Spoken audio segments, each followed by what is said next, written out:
께서 여러분과 함께 마테오가 전한 거룩한 복음입니다.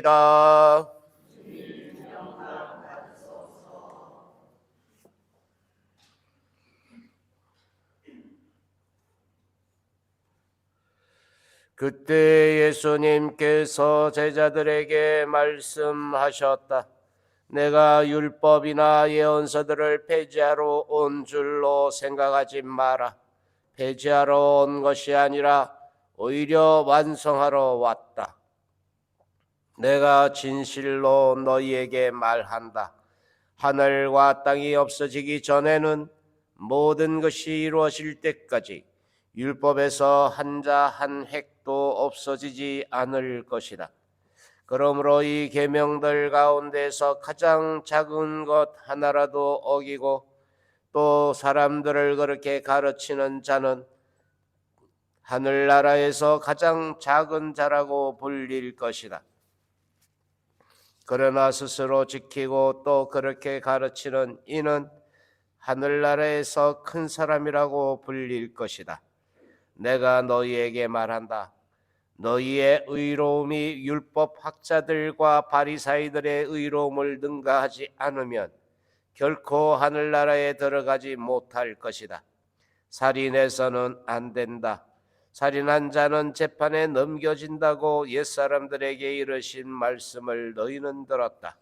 그러나 나는 너희에게 말한다. 자기 형제에게 성을 내는 자는 누구나 재판에 넘겨질 것이다.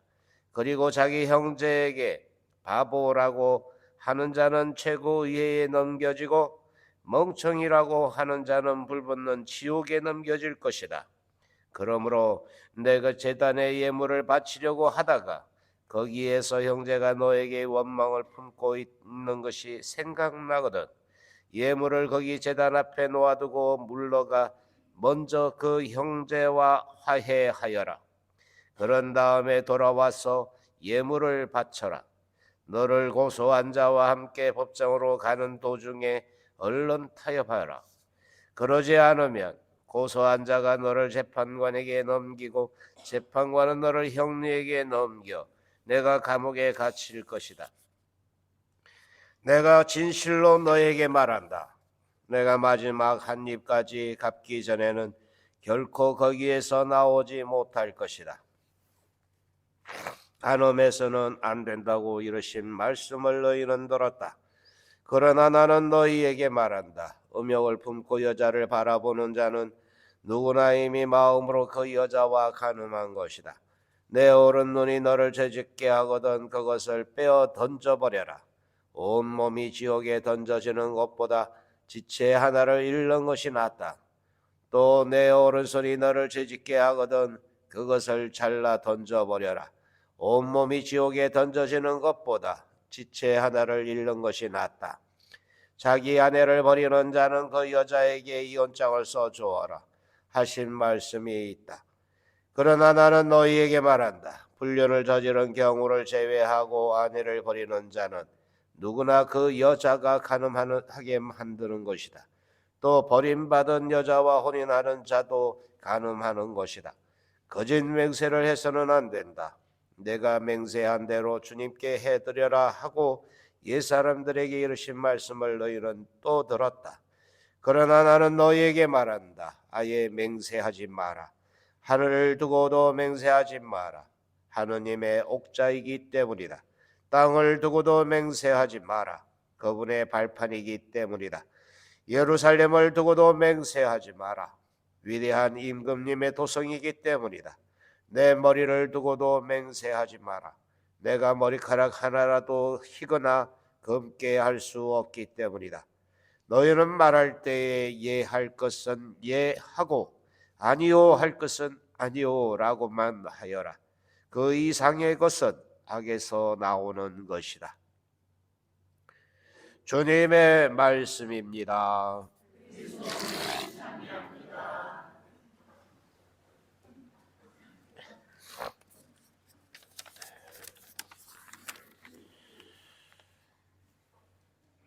예 할 것은 예하고 아니요 할 것은 아니요라고 말을 하고 오늘 복음의 마지막 부분에서는 말씀하십니다. 너희는 말할 때 예할 것은 예하고 아니요 할 것은 아니요라고만 하여라. 그 이상의 것은 악에서 나오는 것이다. 거짓 맹세나 불필요한 말, 과장되거나 변명 이런 것들을 피하고 그저 진실되이 예 혹은 아니요를 분명히 하여 이 정직함을 드러내라라는 그런 가르침이 아닐까 생각합니다. 예라고 말해야 하는데 이것저것 핑계를 대면서 아니요라고 말하는 경우가 정말로 많이 있을 겁니다. 혹은 아니요라고 말해야 하는데 두려운 마음, 걱정스러운 마음으로 또는 배려한다는 그런 마음으로 예라고 말하는 경우도 생기게 되기도 하죠. 그런데 현실의 모습에서 그렇지 못한 경우를 보면 정말 그렇게 제대로 말해야 되는데 그렇지 못할 때가 더 많을 것 같습니다. 그러면서 예, 아니요 그 중간은 없어야 되는데 우리는 현실 안에서 그 중간을 보기도 해요. TV에 가끔 보면 모르겠는데요. 그 다음에 뭐 있어요? 기억이 안 나요. 예, 아니요 중간이 요즘은 그래서 모르겠는데요. 아니 기억이 안 난다고 이렇게. 그러면 교묘히 피해갈 수가 있겠죠. 이렇게 적당히 피해갈 수 있는 듯 보이지만 그러나 우리들이 추구하는 삶은 지혜 자체이신 주님이시잖아요. 주님께서는 우리들에게 그렇게 하지 않기를 바랍니다. 오늘 우리가 들었던 독서는 이렇게 이야기하죠. 형제 여러분, 성숙한 이들 가운데에서 우리도 지혜를 말합니다. 그러나 그 지혜는 이 세상의 것도 파멸하게 되어 있는 이 세상 우두머리들의 것도 아닙니다. 우리는 하느님의 신비롭고 또 감추어져 있던 지혜를 말합니다. 그것이 세상이 시작되기 전 하느님께서 우리의 영광을 위하여 미리 정하신 지혜입니다. 이 지혜를 우리는 추구하고 있기 때문에 그 지혜를 찾는 사람으로서 이렇게 적당히 버무려 가는 것보다는 예, 아니요 분명하게 표현하는 것이 필요하지 않는가 생각합니다. 오늘 주님께서는 하느님께 거짓 맹세하지 말라는 옛사람들의 말씀, 이 옛사람들의 말씀은 이제 구약의 이제 말씀을 뜻하죠. 옛사람들이 말씀에서 한 걸음 더 나아가서 이제 아예 맹세를 하지 말아라라고 이렇게 말씀하고 있습니다. 이 말씀을 우리는 어떻게 받아들여야 할까요? 거짓 맹세를 하지 말라는 이 말씀은 그래도 이해가 됩니다. 거짓말 하지 말아야 되니까 이제 그런 부분들도 있겠죠. 그런데 아예 맹세하지 말라는 주님의 말씀은 한편에서는 갸우뚱하게 만들죠. 특히 그 이상의 것은 악에서 나오는 것이다 라고 말씀하시는 그 말씀은 그 이상의 것들에 대해서 생각하게 합니다. 아예 맹세를 하지 말라고 하시는 것이고 왜 맹세는 악에서 나오는 것이라고 말씀하시는 것일까? 대개 이제 맹세라는 것이 두 가지 차원에서 이제 두 가지라고 이렇게 이제 이야기합니다. 예, 과거적인 맹세가 있고 이제 과거 내가 했던 말에 대한 그 확실성, 그다음에 그게 정말이라고 하는 것에 대한 확증으로 이렇게 맹세를 하는 경우도 있고 또 이제 이건 미래적인 이제 그 맹세도 있죠. 미래적인 맹세는 이런 거예요. 앞으로 내가 이러한 것에 대해서 분명하게 확실하게 그렇게 지내겠다. 이렇게 하면서 그 약속, 맹세, 자기가 분명하고 확실한 것이다고 이렇게 이제 약속하는 그런 차원의 미래적인 자신의 말이나 삶이 반듯하고 바르다고 이렇게 하는 것을 드러내기 위해서.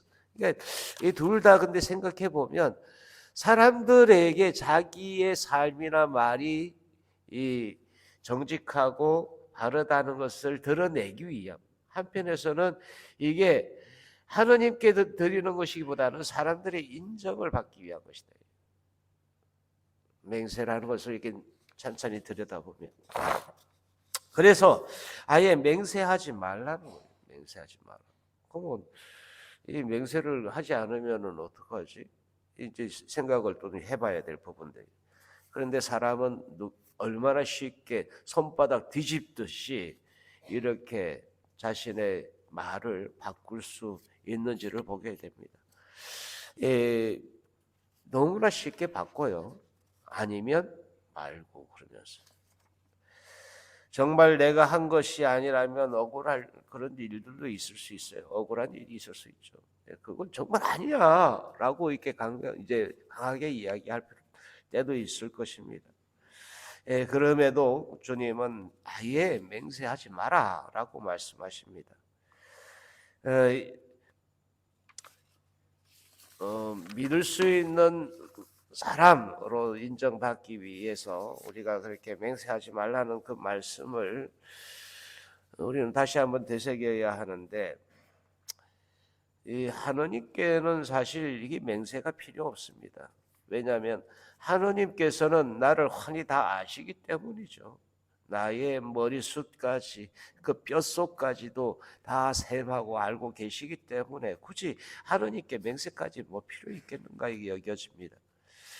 아무리 맹세를 하더라도 내가 어떻게 할지 앞으로 다 내다보고 계시기 때문에 굳이 맹세가 필요 없다는 것이죠. 우리는 이 장면을 이점에 한번 떠올려 볼 필요가 있습니다. 루카복음에는 베드로가 주님, 저는 주님과 함께라면 감옥에 갈 준비도 되어 있고 죽을 준비도 되어 있습니다 라고 이렇게 말하니까 예수님께서 이렇게 말씀하시죠. 베드로야, 내가 너에게 말한다. 오늘 닭이 울기 전에 너는 3번이나 나를 모른다고 할 것이다. 대단한 그 베드로조차도 주님 앞에 그렇게 맹세하듯 이야기하는데 그 면전에서 바로 그냥 꺾어버리시고 장담하지 말아야 돼요. 베드로가 주님을 끝까지 따르겠다고 자신의 의지를 맹세하듯 하는데도 주님은 그에게 새벽까지 3번이나 배반할 것을 말씀하고 있는 거예요. 그래서 주님은 그저 예 혹은 아니오로만 대답하라고 하십니다. 그렇게 하겠으면 예, 못하겠으면 아니오라고 대답하면 됩니다.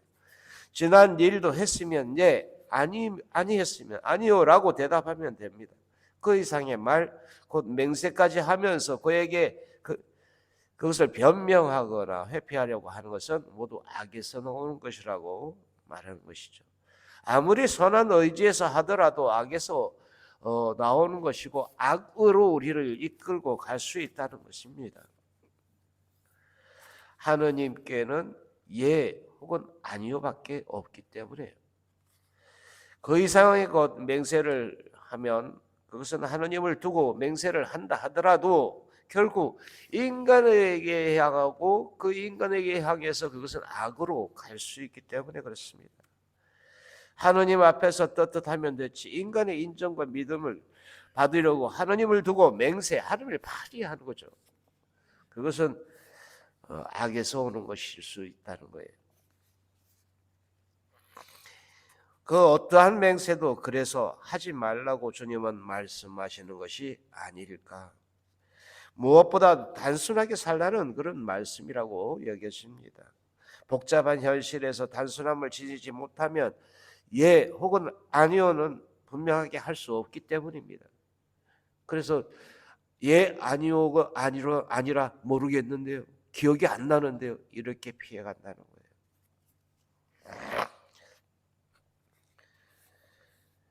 얼마나 많은 사람이 예와 노를 어정쩡하게 하기에 본인은 물론이고 함께 살아가는 사람들에게 불안감을 조장하는지요. 사람의 마음은 쉽게 변합니다. 아무리 다짐을 해도 시간이 지나면 퇴색하기 마련입니다. 한결같은 마음은 노력만으로 되지 않는 것이죠. 물론 거기에 은총이 더한다면 불가능하지는 않을 거라고 여겨집니다. 우리가 기도와 선행에 힘써야 하는 이유도 여기에 있습니다. 단순한 생활은 하늘의 은총을 모셔서 사는 삶의 지혜라고 생각합니다. 이런 말이 있습니다. 말 한마디, 부주의한 말 한마디가 싸움의 불씨가 되고 잔인한 말 한마디가 삶을 파괴합니다.